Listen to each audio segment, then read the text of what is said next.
All right, good morning, everyone. So today we get to talk about the final piece of the puzzle from that Hello World program we saw last lecture. So by the end of it will take us a full week, but we'll finally understand Hello World in its entirety. So our main abstraction in this course, everything you'll be dealing with, even if you don't know it yet, is something called a process, and that is an instance of a running program. So a program, or I kind of said it interchangeably, an application, is just a static definition. So it's that executable file, that ELF file, and so it's just a static file that contains things like the instructions that make up the program, any data associated with it. So for us, it was Hello World in that really small program. If you were writing in C, right, all your global variables, all of that would be defined in that executable file. You'd have memory allocations there, symbols it uses. For example, everyone's been using, the C standard library. One of the things that's also in that file is all the functions that you use, so the operating system can go ahead and find where they are. Like, for example, printf. Everyone's used that in their C Hello World program. So those are the things that make up a program. It's just a static definition. You can think of it as just a file. It just contains all the information you need to actually run the program. And then the kind of mechanic of actually running that program is called a process. So that is a executing program. And what the kernel's job is, which is, the kernel is an undisputed part of the operating system. So if I say operating system and kernel, I'll say them interchangeably, but the kernel is definitely part of the operating system, and then what's in an operating system gets kind of sketchy. But 100%, no one will argue that the kernel is part of the operating system. So the kernel is managing processes, which are just running instances of your programs, be it whatever you've written, right?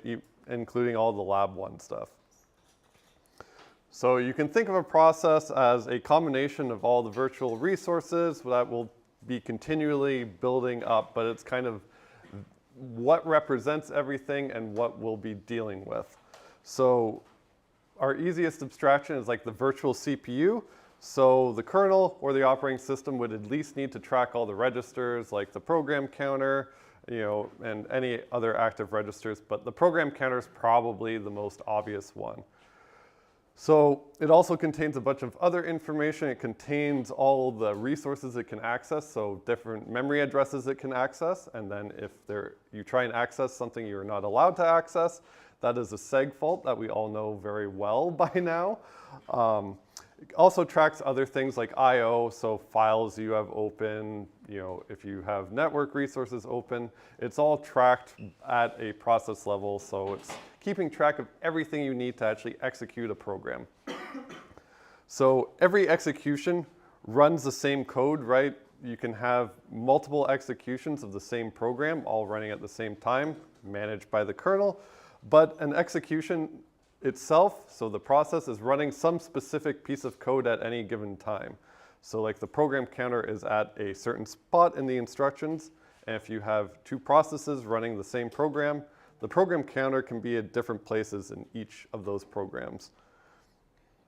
And we'll see more of this as we actually learn to create processes, but for now, we're just going to kind of stay fairly high level and try and understand it. So why would you do this? Well, processes are pretty flexible, right? They contain all the information you need to know to actually execute something. Contains, loads the program, contains all the information you need to actually execute it. Given this, right, you can have multiple executions, like I just said, of the same program. So if your application ran for, I don't know, 20 seconds, and you said that was too slow, you could have changed terminals and then ran it again. So now there's 2 instances of the same program running, but they're in different processes. So each process is executing a different piece of code at any given time. And that allows you to run multiple copies of a process, which you may or may not take advantage of. In this course, you will take advantage of it, but so far, everyone's pretty much just written a program, compiled it, and then ran it once, right? No one's really done multiple processes. Well, unfortunately for you, or luckily for you, that changes now. So to understand a bit more about the process, if we want to define it a bit more, if you want to talk with other kernel developers and sound like you know what you're talking about, a process control block is just that structure that contains all of that information specific to an execution. So if you want, you can go actually, the great thing about Linux is it's open source, so you can just go read the code if you really want to know what makes up a process. So in the kernel, it's called task struct, and that link is clickable. If you want to browse it on GitHub, it's just a struct, right? Because the kernel is written in C, but you can see it has like, I forget how many variables it has. It has like hundreds of different variables that keep track of different things you would need to keep track of when you actually execute a program. So some of the things that you will need to know that it needs to keep track of is process state, like what state it's in, which we'll see in a few slides, CPU registers, so at least the program counter, scheduling information, so maybe how long has this program been running if I don't want to have it monopolizing the CPU, for example. Any memory management, which is a later topic in the course. I/O status, so anything you have open, like any files or anything like that, and any other type of accounting information just all goes into the process control block that you need to make decisions. Okay, so first I have to get into a side because no one's really used threads. So luckily or unluckily for us, you know, in normal English, doing things in parallel and concurrency mean the same thing because we are sane, rational people. But, you know, computer scientists and computer engineers, we like to make your life difficult. So parallelism and concurrency are absolutely not the same thing if you are talking to a strange computer person like we all are. So if you take the computer definitions of concurrency and parallelism, concurrency is being able to switch between two or more things and then making progress on them, right? So you want to make progress at multiple things at a time, and we'll show an example after. Parallelism is kind of more what the actual English definition means. It means running two or more things at the exact same time, which means they are independent, right? And you want to run as fast as possible. So we've been getting more and more CPU cores in our machine, and you want to be able to utilize all of them as effectively as you can, and you just want as much running in parallel as possible. While back in the day, if you only had one CPU core, you just have to run things concurrently to have the illusion that things run in parallel, when really only there's one CPU executing instructions at any given time. So let's take this convoluted real-life example, so you'll have to bear with me a little bit. So let's assume we are all polite individuals, and you are sitting at a table for dinner, and you have four options of what you can do. You can either eat, you can drink, you can talk, or you can gesture with your hands and try and illustrate something. But the kind of weird caveat here that I need to use to demonstrate stuff is you're so hungry that if you start eating, you just won't stop until you finish, right? So you won't be able to switch what you're doing. So given that, what tasks can be done concurrently in parallel? So let's see. Can I drink and gesture in parallel? Hands up if you think I can do those in parallel. Okay, yeah, most of us can do that, right? Because they're two different resources, right? I can use my hands and talk at the same time. Drink is similar, although I have to gesture with one hand, so let's assume that it's the same case. What about if I want to eat and drink at the same time? Can I do these in parallel? All right. No, right? Because I have a mouth. Can I do these concurrently? We have a few hands. Okay, most people think we can do these concurrently. Well, this is kind of this bear with me thing. So we're so hungry we can't stop. So we can't do them concurrently because if you start eating, right, you won't stop until you're done. And then you can't switch, you can't drink. So you can't do them concurrently because you just can't switch between them arbitrarily. let's see, can you drink and talk in parallel? Hands up. All right, can't drink and talk in parallel, good, because although some people might be able to do that, but again, we were trying to be polite. All right, can we do these things concurrently? Yeah, so we don't have this weird caveat, so I can drink, put it down, talk, drink some more. I can make progress of these two things, even though I can't do them in parallel. And then the final one is, I think, which one is left? All right, let's just go through them again just to make sure, because generally, if you can do things in parallel, you can do them concurrently, but it's kind of a weird thing. So we can't eat or drink and talk at the same time, and you can't switch. So you can't do those in parallel because it's the same mouth resource, and you can't do them concurrently because if I'm eating, I can't make progress on the other one, and if I'm talking, I can interrupt myself while I'm talking, but I can't make progress on the eating thing. So you're taking these two tasks kind of together. So they're only done concurrently if you can just switch between them. So I can't talk and drink concurrently because, if I drink, then all I can do is stop drinking. I can't make progress on the eating unless I just do the entire thing. So I can't switch between them. So yeah, and then eating and gesturing at the same time, but not switching. So I can do them in parallel, but not concurrently. I can't drink and talk at the same time, but I can switch. So I can't do them in parallel, but I can do them concurrently. And then for talking and drinking and gesturing, right, I can do them in parallel and concurrently. I could pick one up and I could stop doing one, make progress to the other if I wanted to, but I could just run them in parallel. So in general, if you can do things in parallel, you can do them concurrently. There might be a really weird situation where you can do things in parallel but not concurrently, but you probably won't run into that. All right, any questions about the difference between parallelism and concurrency?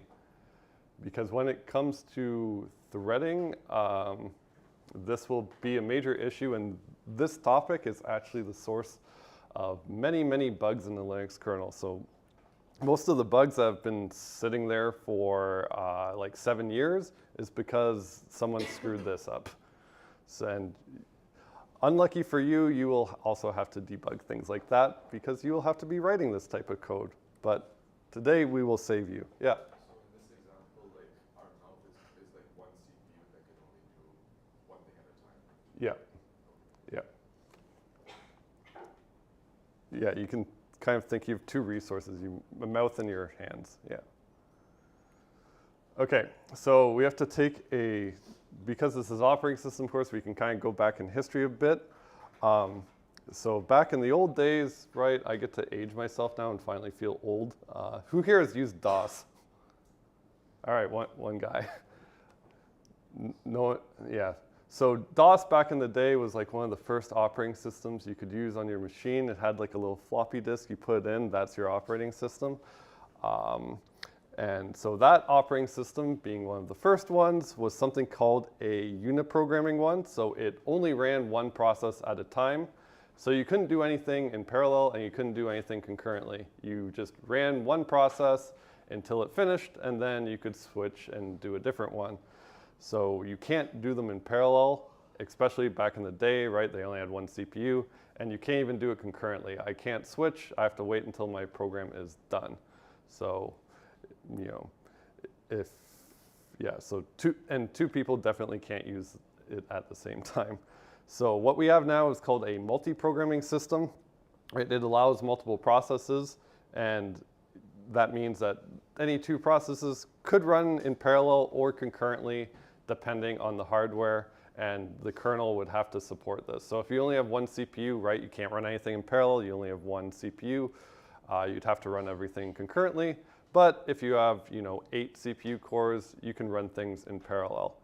And you can't really get away from the concurrency thing. So on your computer, there's probably hundreds of processes running, even if you have a very beefy machine with like 16 cores. Because you have 100 processes, you can't run them all in parallel, so some are going to have to run concurrently. And if you are a kernel developer, you need to run as much in parallel as possible to kind of take advantage of the hardware. Otherwise, you're just kind of leaving performance on the table. So this is our process state diagram that you use if you are in the operating system. So this is kind of the life cycle of a process. So first, a process is created, and the operating system loads it into memory. So for that hello world example, it would have to load that 168 bytes, and then it can go ahead and set up the initial program counter, and then it goes into this waiting state, which also could be called ready, which basically just means it's ready to run. So we will get into how to create a process in the next lecture, but for now we just kind of need to understand the life cycle of a process. So when it's in this waiting state or ready state, it is able to run, but the kernel has not selected it to run.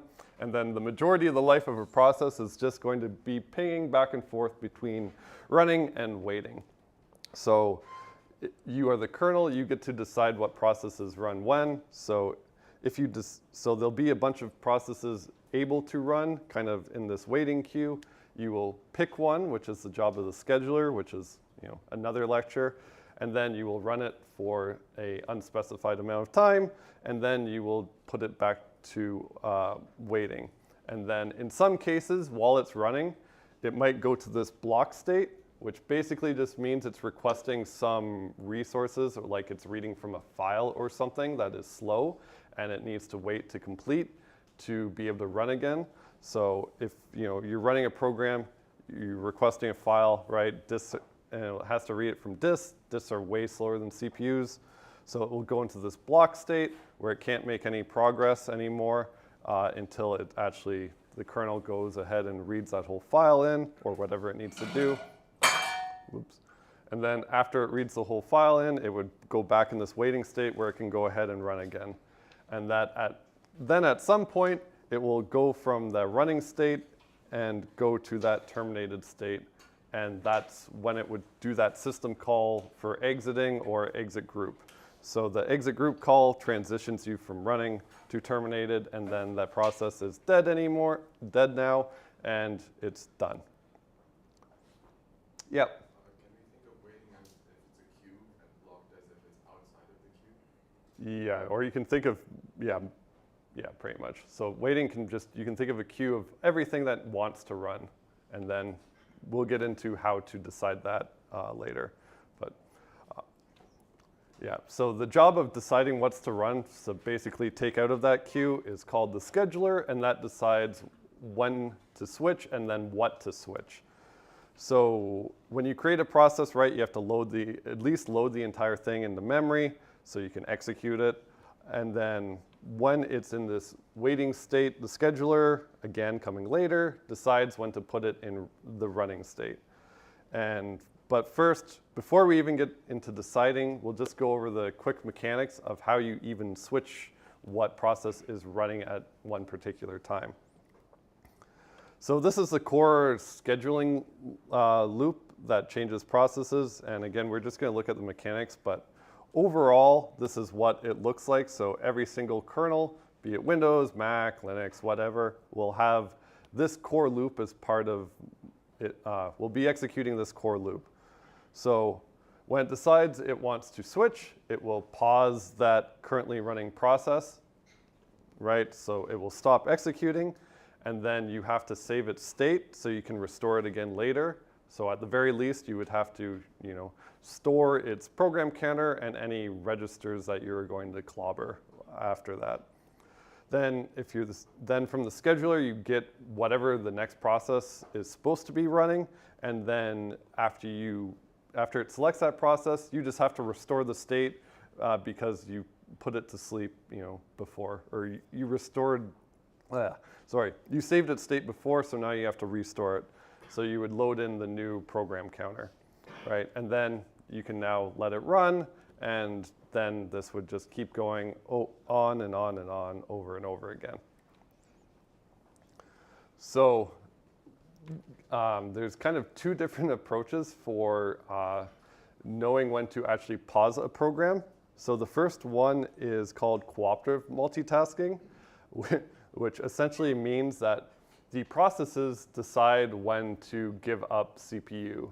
So in these types of systems, which you can already kind of guess is a bad idea, is the processes have to use a system call to relinquish the CPU, and then the kernel can go ahead and schedule something else.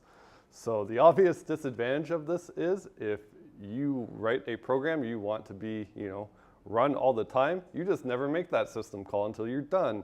And then you use 100% of the CPU until you're done, and one program can just kind of monopolize the system. So that's one thing you can do if you don't want to kind of put in some mechanics to steal the CPU away. You can just let processes decide, which might be okay if you control every single process and want lots of control over it. But in general, it's a pretty bad idea. So most kernels use something called true multitasking, which the operating system retains control, right, and pauses processes. And it can do this, through something like interrupts that only it can have access to. So if you have true multitasking, there's kind of two ways to do it. You can give processes kind of set time slices. So just say you give everything like 1 millisecond, 1 nanosecond, whatever. And then you just constantly, you could round robin between them, and you just give them all individual time slices. Or if you want, you can wake up, in a dynamic way and give processes more resources depending on what they're doing, and have just dynamic time slices for every process. And then you have to do something much, much smarter if you are the kernel. So the mechanic of even swapping processes, it has a name. It is called context switching. So at minimum, right, we'd have to save all the registers, which is also a kind of weird mechanic because you're using the CPU to save the registers on the CPU that it just came from, right? So which seems a bit weird. So can you imagine, you have to write an interrupt routine that tries to maintain the current program counter and then save its state. You would have to do a bit of math to figure out how many instructions you have and then figure out where it came from, which would be kind of weird. And then you'd probably clobber a few registers that you actually needed to save to figure that out. So it's kind of a impossible task without some help. So in general, there's some hardware support that will just, you send an instruction that doesn't touch any registers and it just saves it to a memory location. So there's going to be some hardware support for saving state, but a context switch is like pure overhead. So it's just being able to swap between two processes. It's not actually doing any useful work that you care about, right? It's just swapping between two user processes, while if you're using your computer, you only care about your processes actually running. So it's pure overhead and you want to make it as fast as possible. So you might not want to save everything, and you want to, you can be smart about it and choose what to save, and kind of, if you don't need to save it, you don't save it, and you'd need to do that in software because it would be conditional. So there's some tricks in the operating system to save as little as possible. So yeah, you want to minimize it as much as possible. You can imagine if your context switch, took 1 millisecond and then your time slices was 1 millisecond, then in that case, you're going to waste 50% of your CPU time just switching between processes, right? And you're just going to leave half of your performance kind of doing useless work that your users aren't going to care about, so there's going to be some trade-off. On the other hand, right, if it took 1 millisecond, you could be like, fine, I'll make the overhead 1%, and I'll let every program, execute for 10 seconds. So my overhead's really small. Well then, yep. Oh, so overhead is just time wasted doing not useful work, right? Just how much information or how much time is wasted doing something that you don't really care about. So yeah, if you had 1 millisecond to swap and then you gave everything 10 seconds, that other extreme would also kind of suck, because if you're juggling multiple processes at once, you move your mouse and then it takes, maybe there's a bunch of other processes running. It might take like 30 seconds to get around to that process again, and update your mouse pointer even though you moved it 30 seconds ago, which would also be a terrible experience. So there's some kind of engineering trade-off with how long to run things versus how long your context switch is, right? You want to get some responsiveness, but you don't want to waste time. Okay, so let's go into kind of the meat of this course, right? We are going to be living at that boundary between kernel mode and user mode, and that is through system calls. But to this point, you've been using system calls, but you've never really known about it. And actually making a system call like I crazily did in that Hello World example is rare. You typically don't do it. So instead, there's C wrappers for most system calls, but they behave a bit different than the actual system call. So C is actually much nicer than doing the system call, so it does some things for you. So it sets this, you can think of it for now as a global variable called error no if anything bad happens, so you can read what the error is, and it will just, there's a header file called errorno.h, and it will have, tell you what every single error code actually means. And there's some utilities we'll see that actually print it out. It will also do some fun things like buffer reads and writes, just to reduce the number of system calls, because transitioning from kernel mode to user mode is fairly slow. So if you can kind of batch up what would be multiple system calls into a single system call, that's better. So that's one of the things the C APIs will do for you. It also tries to simplify interfaces. Sometimes some of the interfaces are made to be very composable because there's only like 451 of them to interact completely with the kernel. So sometimes you want to simplify the interfaces, so sometimes they'll combine two of them into a single call just to save you some time. And in addition, they might add some new features, which we will see.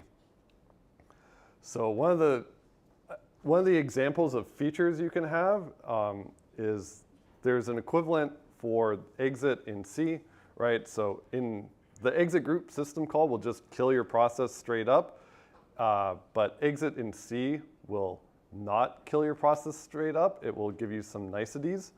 And one of those niceties is you can register functions to run when a program exits with @exit. So here, right, let's start reading at main.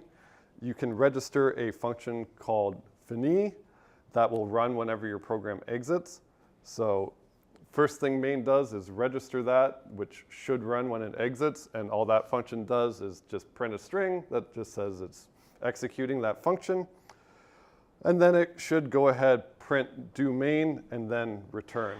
So if this actually works, then that return 0 from main is essentially an exit, right? We found out it pretty much does the exact same thing.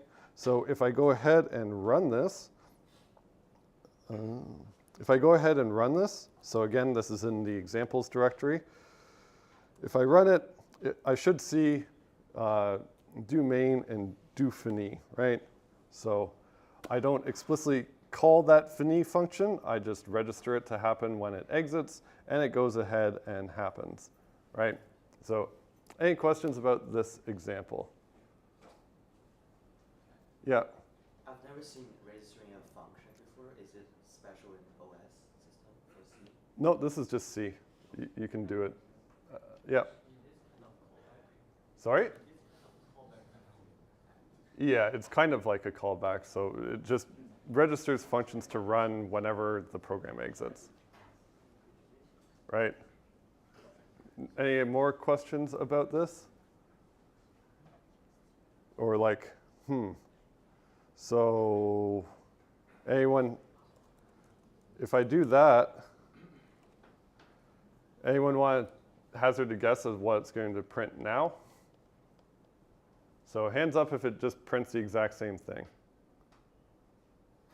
Okay, 1, 2, 3. Hands up if it just prints do main now and skips the other one. Okay, all right, well, let's just try it. So if I do that, all right, prints the exact same thing. Wait, did I make? Oh, no, I didn't. So yeah, prints the exact same thing, but now I see that the exit actually happened, right? Because I get the 1 returned here. So no matter where you exit from, it will actually run that function when you exit, no matter how you exit. Yeah. Which file do you need to add it to register? Sorry? Which file do you need to add it to register, like the fini function? What file? I just registered it at the beginning of main. Right? All right. Any other questions or want me to do something else fun? So. What do you mean by when you're registering a function? What does it do with that? So this? Yeah. So, like, that's just what the API describes. There's some space in C that will store all the functions it needs to run when it exits, and that's just how that function call just adds that to that list, essentially. So it's part of a nice feature in C that you can just do that, right? Because if I did a system call, it should just axe the program. Yep. Can you bunch up multiple functions in the add exit? Like, we have 2 or 3 of these? 2 or 3 of these? Like that? All right, so let's see what happens if I do multiples of these. They print. And they also print, if you go ahead and read the documentation, they print in a specific order. So if I go ahead and do, say I do, I'll be super clever here and do 1, 2, 3. So if I do that, there's actually, it will, if you read the documentation at add exit, it will actually specify an order. So whatever order you register these in, it will undo them in the opposite direction. So if I do that, and if I'm correct, it should go do fini 3, 2, and then 1, because that's the opposite order that I registered them in, right? So if I do that, 3, 2, blank. Okay, and to see that this is a C nicety, what I could do too is I can read the man pages for exit group, and the exit group one is actually a system call. So this is one way to make system calls in C, which again is really rare. So if I go ahead and just, do a copy paste on the documentation, oops, include syscall.h, and then what is it? It is, so before I exit using the C one, I can use, what is it, syscall, sysexit group. So that will just get me the group number, and then let's give it a status of 2 to differentiate it. So yeah, it's input. All right, so if I do that and execute this, who thinks I will see print fini finished at all? Right? Who thinks that it'll just print do main? Okay, so if I'm not lying to you, and this is a system call, and that nixes the process, then I shouldn't get any of the nice C additional features, right? So if I run that, I only do main, and I can see that the system call was actually the thing that exited this, because I gave it the status code 2. So it was definitely from this system call. So I don't get the nice C features if I just use a system call, right? As soon as execution, does do main, makes it to the system call, the process is now dead. Yeah. Why does add exit execute in reverse order? That's what they defined it as. So in general, that's more useful for people. All right, any questions about that? Yeah. What is the sysexit group? So that's the same system call we did when we just had that handwritten program. So it's just an exit group call, which just kills the process. Okay, cool. So let's go to another fun example then. All right, so remember we ran strace on our Hello World program, and we got that execve thing at the beginning? Well, now we'll learn what that actually does. So that's, obviously a system call. And what it does is it replaces the current running process with another program and resets, the program counter and all the variables to start executing that new program. So it has the following API. It takes a path name, so the full path of the program to load, which if we're on Linux, now we know that that's an ELF file. And then it will take what you're accustomed to when you're dealing with C in your main. So this is where argv actually gets set. So it takes as the second argument argv, which is an array of strings, which of course is an array of characters. So, you know, pointer, pointer, pointer, pointer, which is great. And it's terminated by a null pointer. And it's terminated by a null pointer. And then part of the thing your kernel would do, right, you get argc and argv. So your kernel would go ahead and count the number of pointers for you and then nicely give it to you in the number instead of going through the array. Then the format of the environment variables is the same thing.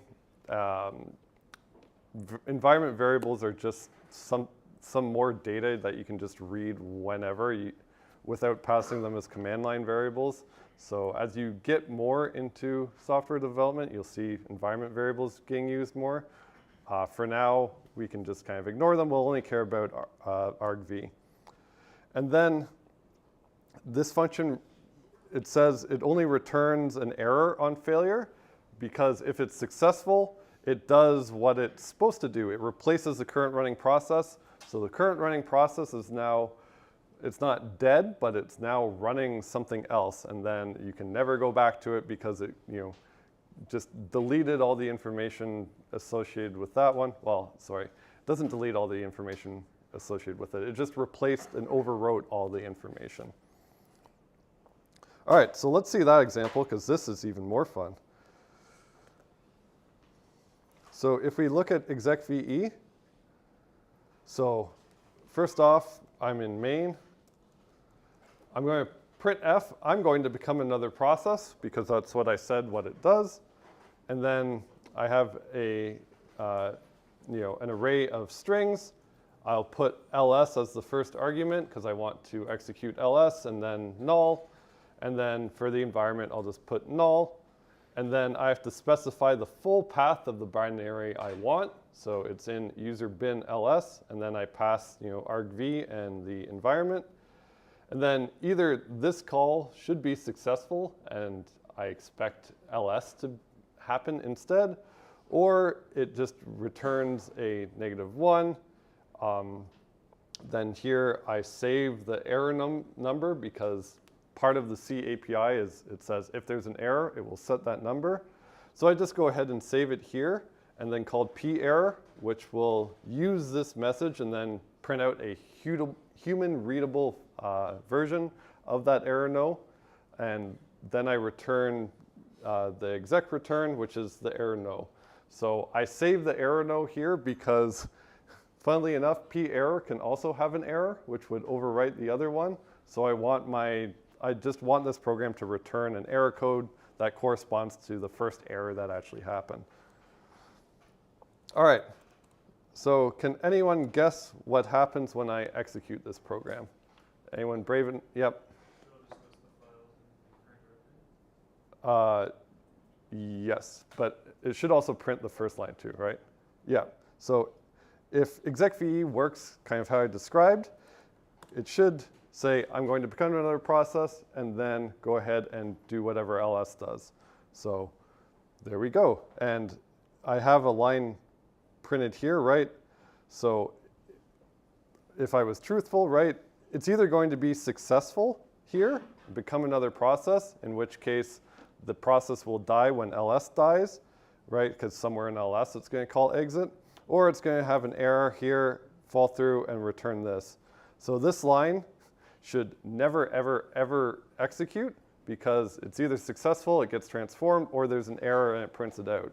There's no case this is actually dead code where that would ever execute because there's only two options, right? It either works or it doesn't. So let's see the error case. I can call this bin ECE 344. If I execute this, I'll go ahead and see the first part of my error message, and then it'll say no such file or directory because that just doesn't exist, right? So then it goes ahead and returns, it's associated with the number 2. All right, Any questions about this? Yeah. If execve runs successfully, it will just return the program. It transforms the current running process into LS.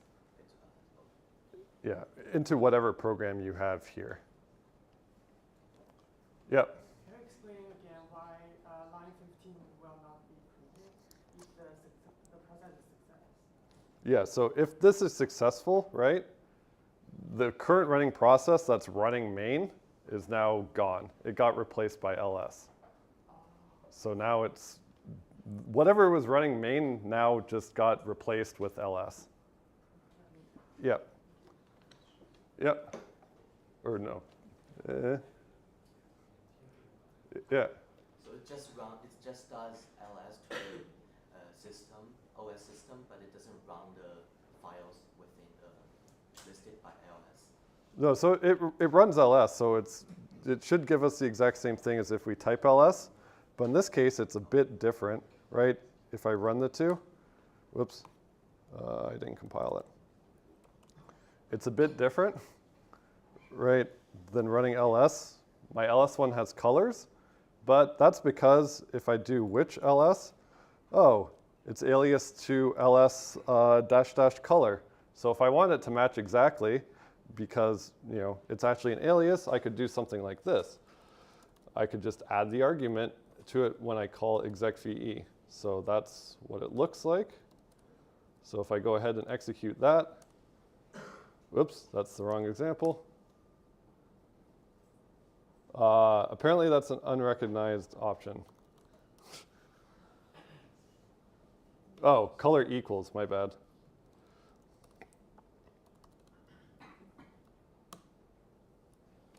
Yeah, so it still doesn't quite print the color because of it uses environment variables and I don't pass them.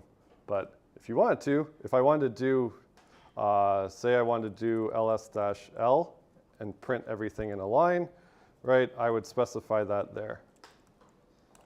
And then it's the same output as if I type ls-l, right, except minus the colors because of environment variables. All right, any other questions or weird things we're noticing here? Are there any residues of the previous program? Sorry? Is there any residue of the previous program in the memory? Yes, and we will see what. But yeah, we'll see what. So you're right, it's replacing it. So I didn't say get rid of. So there'll be some things left over with whatever was running before. And we'll see how to use that to our advantage later. Yeah. What are some examples of where this would be used? So this is the only way to run a different program. So it's used all the time. So if we if we go back and strace lecture 01, the hello world, right? That's the only way to run a different process. So the first thing was execve happened, and we didn't put that in there. So I guess that's another question, that's who did that? Because we didn't do that. So anyone want to hazard a guess of who made this call? Sorry? The compiler is a good guess, but no. So the compiler just made, well, in this case, I hand wrote this, but the compiler just makes an executable file, right? It doesn't actually execute anything. C? Sorry? Oh, yeah, someone said bash, and in the strace case, yeah. But yeah, pretty much bash. So whatever you typed into to run that program was responsible for running it. So something made that. It was likely your shell. And then the other question is like, well then what process did that replace? Because that's kind of weird. And that's what we'll see after. So any other questions about execve? Because there's also one weird thing we can notice here. Yeah. So can I run any program with execve, like if I wrote a program in like, I don't know, Python, I just call that? Yeah, so not only can you run any program with execve, this is the system call to run programs. This is the only way to run programs. So I can use my C program to run other program written on Yeah, in C, right, if you can access a system call, you can run other programs. So in Python, right, they have like subprocess, the subprocess package that will make this a bit nicer for you, but under the hood, it's gonna call execve, because this is the only way, at least on Mac OS or Linux, to run a different program. All right, anyone see, yeah? What does the null represent, for the environment with console? Oh, it just means I'm not passing any environment. Like for now, I'm just ignoring it. I'm just setting it to nothing. Yeah, it's usually has a lot of stuff. So if you want to see what's usually in there, you can just type env on your terminal, and it'll show you what's usually there. So it's, yeah. All right, anything else? Did anyone notice like some weird duplication here? How many times do I have ls? Twice, right? And it's kind of weird that it's just bin ls and then my first argument's ls, right? Which is kind of just a convention. So anyone want to guess what happens if I just do that? So will ls work now? Who thinks ls still works? Who thinks ls just breaks because I'm not actually running ls? All right, well, let's try it. Whoops, make. So ls just still runs. Whoops, go away. So yeah, ls still runs. So there's just a convention that the first argument here is the name of the program. Your program might never use it, right? Who here, whenever they're parsing command line arguments, has ever done anything from the 0th argument? Has anyone ever used that? No, everyone just ignores it, right? It's just a convention. It's set to the name of your program. You don't really care about it. If you wanted to be clever, so one of the programs that implements like CP and RM, like all those little command line utilities, is actually just one binary that changes what it does based off the first argument. But in general, you just never use it, and it's just a weird convention.